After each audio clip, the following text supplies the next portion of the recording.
Chapter 8. A New Era. Whoosh. Howling wind accompanied a downpour. The three-mast sailboat was tossed around by the crests and troughs of the incoming waves, as if it was being toyed by a giant.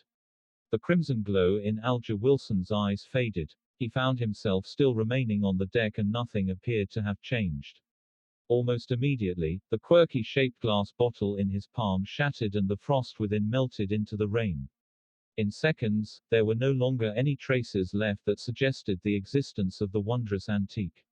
A hexagonal crystal-like snowflake emerged on Alger's palm. It then faded rapidly until it was seemingly absorbed by the flesh, vanishing completely in the process. Alger nodded his head in a hardly noticeable manner, as if he was thinking about something. He remained still and silent for a full 5 minutes. He turned around and headed for the cabin. As he was about to enter, a man who wore a similar robe embroidered with lightning patterns emerged from inside. This man, who had soft blonde hair, paused and looked at Alger. He held his right fist to his chest and said, "May the storm be with you." Alger replied with the same words and gesture. There were no emotions on his rough face, which had a well-defined structure. Alger entered the cabin after the greeting and proceeded to the captain's cabin situated at the far end of the corridor. Surprisingly, he did not encounter any sailors on the way. The whole place was as quiet as a graveyard. Behind the door to the captain's cabin, a soft brown carpet overlaid the floor. A bookshelf and a wine rack took the opposite side walls of the room. The books with the yellowish covers and wine bottles with the dark red color looked peculiar under the flickering candlelight. On the desk with the candle, there was a bottle of ink, a quill, a pair of black metallic telescope, and a sextant made of brass. Behind the desk sat a pale middle-aged man wearing a captain's hat which had a skull on it. As Alger approached him, he said menacingly, "I will not give in." I believe you can do it. Alger said calmly, so calm that it felt like he was commenting on the weather.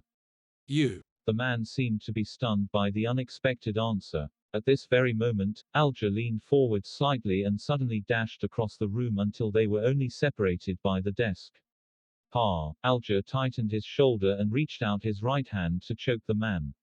Illusory fish scales appeared on the back of his hand as he crazily mustered more strength to choke the man, giving him no time to respond. Crack! Amid the crisp cracking sound, the man's eyes widened as his body was lifted up. His legs twitched furiously before they soon became motionless. His pupils began to widen as he stared aimlessly. There was a stench from between his legs as his pants gradually turned moist. While lifting the man, Alger lowered his back and strode toward the wall. Bang! He used the man as a shield and smashed forward at the wall. His extremely muscular arm was monstrous. A hole cracked open in the wooden wall, and rain poured in, accompanied by the scent of the ocean. Alger flung the man out of the cabin, straight into the giant waves that resembled mountains. The wind continued to howl in the dark as almighty nature devoured everything. Alger took out a white handkerchief and wiped his right hand carefully before throwing it into the sea as well. He stepped back and waited patiently for company. In less than 10 seconds, the blond man from before rushed in and asked, "What happened?" The captain has escaped. Alger answered in an annoyed manner as he panted. I didn't know he still had some of his Beander powers. "Damn it." The blond man cursed softly. He went up to the opening and stared into the distance. However, nothing was visible except for the waves and the rain. "Forget it, he was just extra loot." The blond man said, waving his arm. "We will still be rewarded for finding this ghost ship from the Tudor era." Even if he was a keeper of the sea, he would not have hastily dived into the sea under this weather condition. The captain will not be able to survive much longer if the storm continues. Alger said, as he nodded in approval. The wooden wall was repairing itself at a discernible rate. He gazed at the wall and turned his head subconsciously towards the rudder and the sail. He was perfectly aware of what was going on behind all the wooden planks. The chief mate, the second mate, the crew, and the sailors were not present.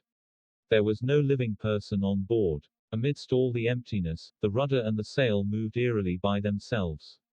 Alger again pictured the fool, who was covered in grayish-white fog and sighed. He turned back and looked outside at the mighty waves and spoke as though in a reverie while filled with anticipation and awe.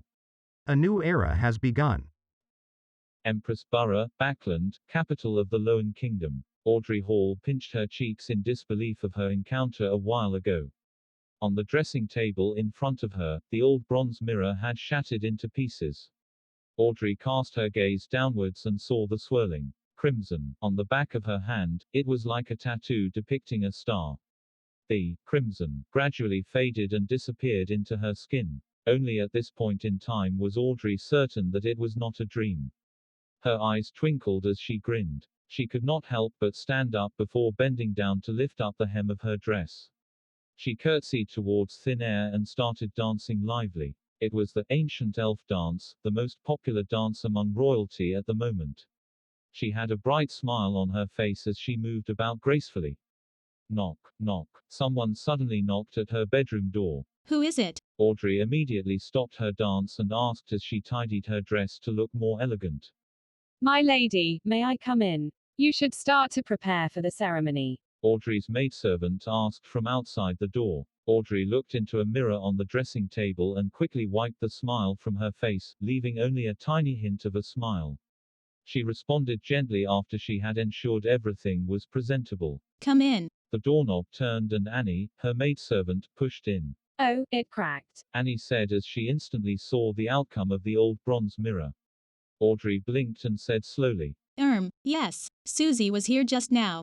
I am sure you know she likes to wreak havoc. Susie was a golden retriever that was not so much of a purebred. It was a gift given to her father, Count Hall, when he bought a foxhound. Nevertheless, Audrey adored it. You should train it well. Annie said, as she picked up the pieces of the bronze mirror adeptly and with care, lest it hurt her mistress. As she finished tidying up, she asked Audrey with a smile. Which dress do you want to put on? I like the dress designed by Mrs. Guinea for my 17th birthday. Audrey thought for a while and answered. No, you can't wear the same dress twice to a formal ceremony or others will gossip about and question the Hall family's financial ability. Annie said, shaking her head in disagreement. But I really like it. Audrey insisted in a gentle manner. You can wear it at home or when you attend an event that isn't so formal. Annie said firmly, suggesting that it was not negotiable. Then it will have to be the one with the lotus design along the sleeves given by Mr. Sades 2 days ago. Audrey said as she drew in a gasp inconspicuously, maintaining her sweet smile. You always have such a good taste. Annie said as she stepped back and shouted towards the door. The 6th dressing room. Ah, forget it. I shall fetch it myself. Maidservants began to work. The dress, accessories, footwear, hat, makeup, and hairstyle, everything had to be taken care of. When it was almost ready, Count Hall appeared at the door wearing a dark brown waistcoat. He had a hat sharing the same color as his clothes and a nice moustache. His blue eyes were filled with joy, but his loosening muscles, widening waist, and wrinkles were obviously destroying his handsome youth. The brightest jewel of Backland, it is time for our departure. Count Hall said, knocking at the door twice. Father, stop calling me that. Audrey protested as she got up with the help of the maidservants. Well then, it's time to set off, my beautiful little princess. Count Hall said as he bent his left arm, signaling Audrey to hold his arm.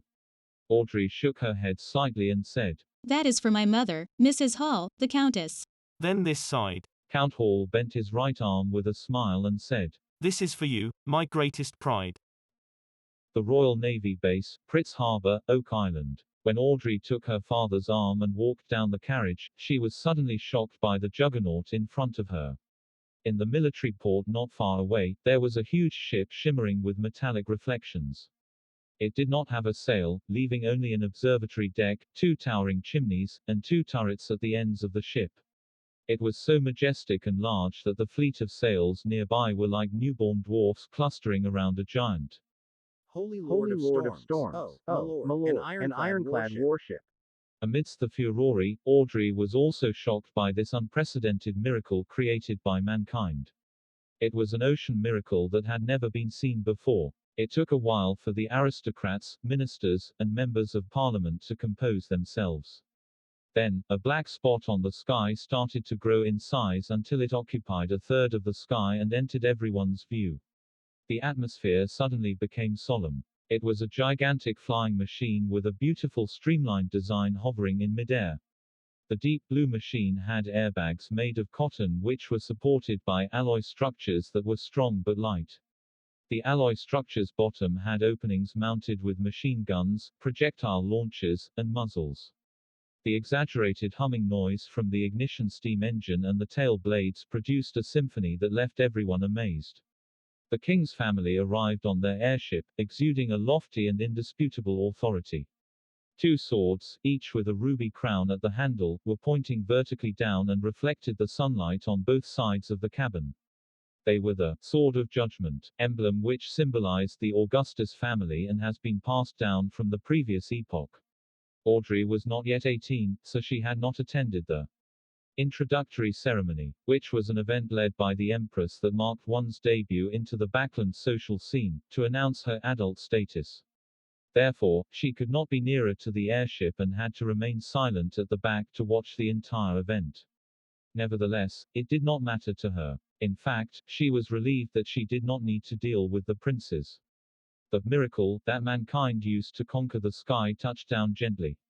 The first ones to step down the stairs were the handsome young guards who wore red ceremonial uniforms with white trousers. Decorated with medals, they formed two lines with rifles in hand. They were awaiting the appearances of King George III, his queen, and the prince and princess. Audrey was not new to meeting important people, so she showed no interest at all. Instead, she had her attention on the two statue-like black armored cavalry flanking the king. In this era of iron, steam, and cannons, it was surprising that there was still someone who could bear wearing full armor. The cold metallic luster and the dull black helmet conveyed solemnity and authority. Could they be the higher order disciplinary paladins? Audrey recalled snippets of a casual conversation among adults. She was curious but did not dare go close. The ceremony commenced with the arrival of the king's family. The incumbent prime minister, Lord Aguessid Negan, went up to the front. He was a member of the Conservative Party and the second non-aristocrat to become the prime minister till this very day. He was given the title of a lord for his great contributions. Of course, Audrey knew more. The main supporter of the Conservative Party was the present Duke of Negan, Palace Negan, who was the brother of Aguessid. Aguessid was a slender and almost bald 50-plus-year-old man with a sharp gaze. He surveyed the area before speaking. Ladies and gentlemen, I believe you have witnessed this history-making Ironclad Warship. It has dimensions of 101 by 21 meters. It has an amazing port and starboard design. The armor belt is 457 millimeters thick. The displacement is 10,060 tons. There are 4 305mm main cannons, 6 rapid-fire cannons, 12 6-pound cannons, 18 6-barrel machine guns, and 4 torpedo launchers. It can reach a speed of 16 knots. It will be the real hegemon. It will conquer the seas. The crowd was roused. The mere descriptions were enough to instill fearful images in them, let alone the fact that the actual thing was right in front of them. Aguessid smiled and spoke a few more lines before saluting the king and requested, Your Majesty, please give it a name. Since it will set sail from Pritz Harbor, it should be named the Pritz. George III responded. His expression showed his delight. The Pritz. The words spread from the Navy Minister and the Admiral of the Royal Navy to all the soldiers and officers on the deck.